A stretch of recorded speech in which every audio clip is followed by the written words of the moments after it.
Rehabilitasyon ng San Fabian San Jacinto Road pinag-aaralan na. Para sa detalye ng balitang yan, kasama natin Idol Jam Victorio. 104.7 IFM. Report!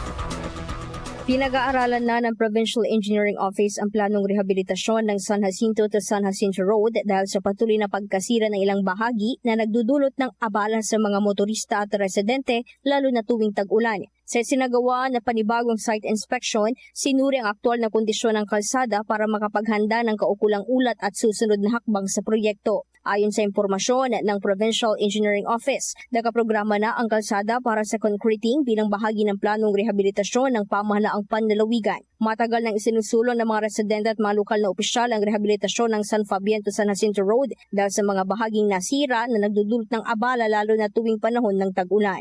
Bagamat wala pang idineklarang petsa para sa pagsisimula ng konstruksyon, inaasahang makatutulong ang planong concreting upang mapabuti ang kaligtasan at daloy ng transportasyon sa rutang ginagamit ng mga residente, manggagawa at mga negosyante sa mga karatig bayan. Kasama mo mula dito sa IFM Digupan, Idol Jam Victorio. Tatak IFM.